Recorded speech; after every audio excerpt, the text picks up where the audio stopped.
নমস্কার বন্ধুরা, PPT easy cooking এ আপনাদের সকলকে স্বাগত। আজকে একটা ভিন্ন ধরনের মূলোর রেসিপি নিয়ে চলে এলাম। আমার আজকের রেসিপি মূলোর টক বা মূলোর চাটনি।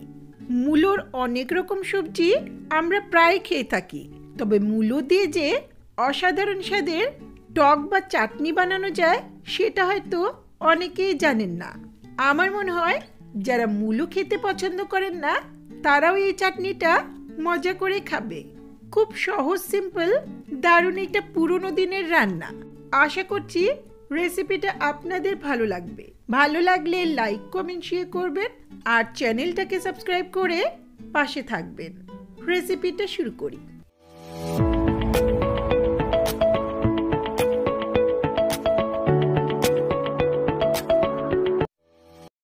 সবার প্রথমে এখানে দুটো ছোট সাইজের লাল মূলো নিয়েছি।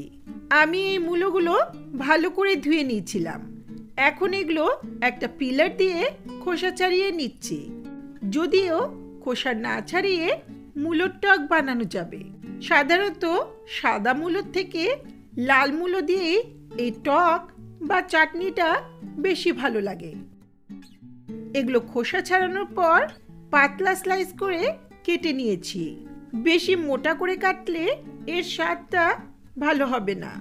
চাইলে একটু ঝিরিঝিরি করে আলু ভাজার মতো কেটে নিতে পারেন। এটা রেডি করে এক পাশে রেখে চলে যাচ্ছি নেক্সট প্রিপারেশনে। এখানে একটা গোটা পাকা তেঁতুল নিয়েছি। এখন এই তেঁতুলটাকে অল্প একটু উষ্ণ গরম জলে কিছুক্ষণ রেখে দেব। চলে যাচ্ছে রান্নার ধারে।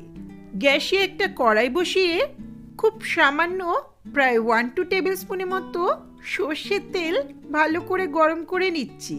মূলোর সঙ্গে সর্ষের তেলের ফ্লেভারটাই বেশি ভালো লাগে।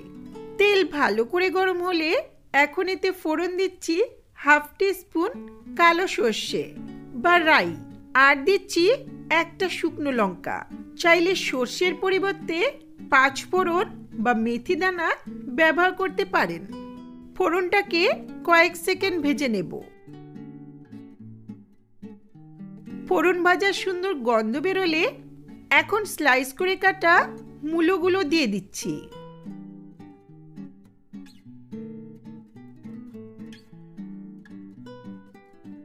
সামান্য একটু লবণ আর 1/2 টিস্পুনের মতো হলুদ গুঁড়ো দিয়ে মূলোটাকে হালকা করে ভাজবো। এটা কিন্তু কড়া ভাজার প্রয়োজন নেই।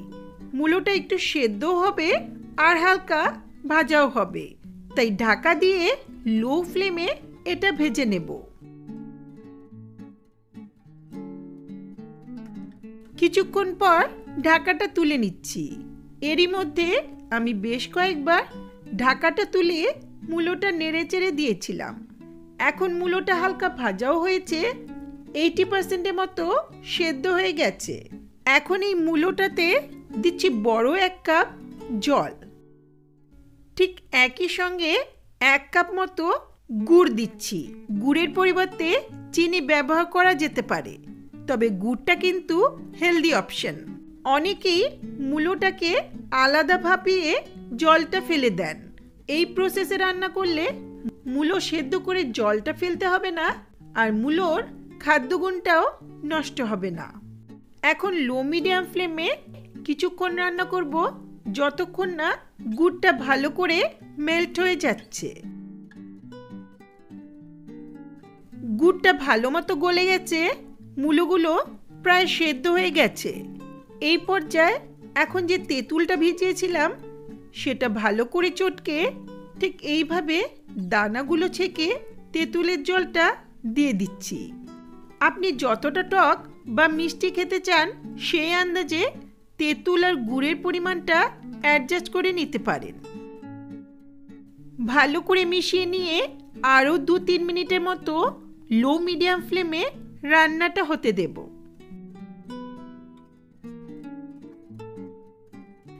রান্নাটা প্রায় হয়ে এসছে।